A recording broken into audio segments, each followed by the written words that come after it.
four at the back, then yeah, definitely. But I was just thinking, if you wanted to keep the three at the back, then might be an option to put Davies on the left of the three and bring Walker Peters as a left wing back. As I think through what you guys have just said, boy, I can't wait for Danny Rose to come back. Oh, when you get into the team, though, Davies has been pretty. No, he's been good. Pretty well. He's been good. And you know what impressed me about Davis yesterday, as I mentioned in our little text thing. I mean, I thought Zabaleta had the best of him in the first half, but I thought Davis had a very, very good second half and responded really well. I mean, he's been very good. He's been very good. He's been very tidy and a few mistakes, and it's been additive to say the least. So we'll have Sonny because we won't have Dele. What's the deal with Dembele? Why do you think he didn't play yesterday? He's managing that injury, isn't he? I think. Well, I mean, he played Barnsley, so I think that's why he didn't play yesterday. But I'm not sure why he played Barnsley over West Ham. Yeah, I guess it's the injury. Maybe Barnsley's not going to be as physical of a matchup, so he's coming back from the injury. You don't want to throw him out there against West Ham. I'm not sure. It's interesting. It is interesting. Yeah, I can't quite figure that out. I mean, that may just maybe one of those sort of behind-the-scenes kind of thing. All right, so let's move on to our Huddersfield predictions. I'll start that off with a 2-1. Chairs? Knowing what Tim and I said on the Huddersfield breakdown, I think this is going to be a tough one, but I think we're going to break our Premier League record for an away win, and it's going to be a cheeky 1-0 away win. Harry Kane. Timmy? Go on, Tim. Squeaky bum, 1-0, Musa Sissoko. Talk in your book. You talk in your book, mate. Vass? I think I'll go 2-0 again. So 2-0s for me this week. Fingers crossed. Are there any big fixtures next week that can influence top four? Any of the bigger clubs playing each other? I haven't looked at the fixtures list. I'm a bit embarrassed when I asked that question. Yeah, I think is it Man City Chelsea next week? I can't. Yes, it is. City are playing at Chelsea. Massive bottom of the table clash. West Ham and Swansea. And then really the only other one to note, Newcastle home to Liverpool on Sunday. So United play Palace, and I think there's goals in that one coming from one side God. Only. Yeah, Palace. I mean, we mentioned this last week, but sacking De Boer after 4 games what has Roy come in and done? I mean, second half yesterday they were just absolutely woeful. They'd held City up until almost half time, and then they just capitulated second half. That could have been a rugby score. Second half was terrible. Yeah, I don't know I can't understand that. It just strikes me as such an obvious leadership fail. Is that how can you? I mean, look. Here's the owner at Steve. Who's the owner at Palace? Steve. He's not a dummy. He's not a stupid. Yeah, he's actually. I mean, it's a pretty awesome story how they saved that club, and he was. I mean, that club was going nearing administration. He saved it, and it was a remarkable renaissance. And so he is a bit of a football man, and you have to look at. Yeah, but you know what, Sam? He's proven himself to be a bit of a dummy in the end. He's saying he's not a dummy, but. I thought it was a decisions they've been taking. Yeah, I thought it was a dumb move. I mean, how can you not look at your team and say, well, we just don't have the players that a Frank de Boer system needs, and why wouldn't you be patient with a guy that's I mean, granted it's Ajax, but winning at Ajax is something, and I don't know. I just don't know that he's really had a fair shake in the jobs that he's taken on since leaving Ajax. Well, let's just hope they get relegated and we bring on Zaha. Yeah, he hasn't made a mark at all, has he? I mean, he's been injured. I think. He's been injured. Oh, okay, well that's why. Yeah. Okay, well we're pretty tidy in our approach to the podcast this week. I think it sucks that we've got an international break. 2 weeks without Premier League football. Oh, it's gonna be awful. Oh, hey, Sam, I got a few things, mate. So. We missed talking about Harry's brace in the West Ham game. Okay.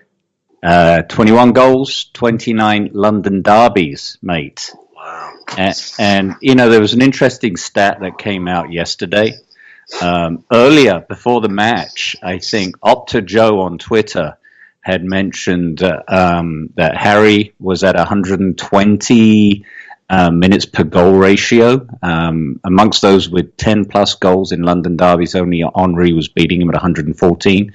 By the end of the game, Harry got it to 113. So, he quietly goes about his work, and everyone just likes to knock him. And, he went under the radar on our discussion about the game, but he scored another brace now. Or was that take him up to 105 goals for the club? Extraordinary. And he's functional. Yeah, and he doesn't even get going until September, does he? Right, that's his fourth brace so far, right? Unbelievable. This season in 7 games that he's played in. So pretty awesome. I wanted to give him a shout out. And Vas, you were talking about the BT Champions League. Who's one of the presenters, pundits on there? Isn't it a kind of guy I worship? Glenn Hoddle. Oh, yeah.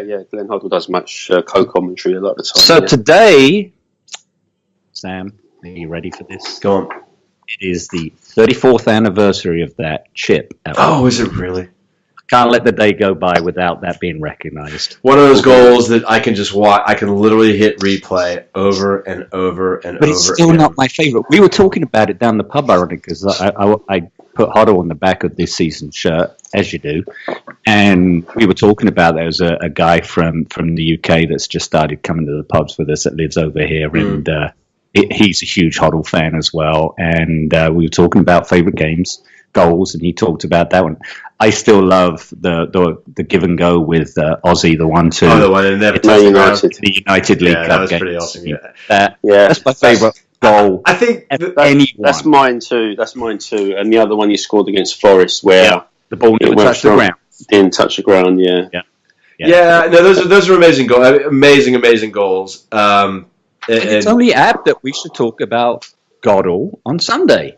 Peace be upon him. That Watford goal for me, my reason behind it, that's my goal, is it just, and not that the others didn't, but I felt like it was he, because it was just all him, so it was just completely him. Sublime. And just his sense of, just some players have it, like the special players just, literally have eyes in the back of his head, and that's exactly what he had in that goal. He knew, he probably only had a view of where that keeper was, but not even for a split second.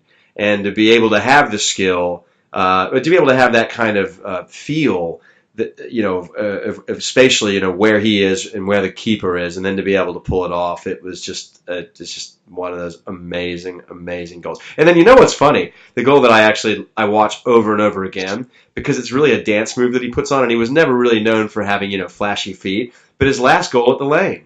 Was that Oxford United? Goal. Yeah. That's a really remarkable goal if you watch what he does with his feet. I watch it over and over again to try and No one did that. What he did there. It was like a little bit of a little bit of a skip, and it was just, it was a marvelous. Well, if you want to watch the goal, the mothership tweeted it out since it is the 34th anniversary of it. So it's on Twitter. How is this punditry, Vass? Yeah, it's okay. Glenn Hoddle for me. Is it like his managership? Well, this is the thing. Glenn Hoddle, for me, growing up, he was my hero, same as Simon's there. But as a manager, not so great. And as a pundit, sometimes he's a bit meh, if you know what I mean. But he's been getting a little bit better recently, so credit to him. I thought of him this weekend, and I can't remember the American football. I think it was a college coach that was a great player. But ended up being a pretty lousy coach. And not that Hoddle was a lousy coach, because he was. He had success at Swindon. He had success at Chelsea. I think he had a way with that England team. I think they could have vied for a World Cup had they not fired him. But from a club perspective, post his England sacking, he never did much. But I also thought the challenge was with a player like that is that he was so good, and he saw things on such a different level that he couldn't relate to players that just weren't as good as him. And I really wonder whether he struggled that way at Wolves and some of the other jobs that he he's always had an air of arrogance about him, right? And I suspect that his punditry probably has a little bit of that too. I remember seeing, I think it was when he was at Swindon, when he was playing manager, and I don't know where I saw this, but when he gets to the fight with Mickey? When Mickey Yeah, has it? yeah, it's great. It was on that Sky Sports segment they did on. Yeah, and Mickey's giving it to him gushing large. Yeah, Like, he's trying to that take the was piss out brilliant. of Mickey, and Mickey's not having any of it. And No. it's great. yeah, that's good stuff. Mickey's I'll go so find that now and watch that. That's really good. Yeah, it's really, really good. On All that right. note, bring us home, Sam. Anybody have any shout outs? I have nothing. I mentioned Jesse. Anybody? No Timmy? shout outs today. Nope. That'll do it for us here at the Stars and Stripes. Thank you for tuning in, all you Lily Whites. The gaffer is not here. I think he was doing company stuff. We love him. We miss him. We implore him to get in there, son. And then... Do I say be kind to one another unless the other guy's wearing it? I just jumped in I pretty love quick. this. Say it, Matt, because I know this makes you so uncomfortable, so cringy, uncomfortable. Someone had to do it. And then Simon says... You wankers.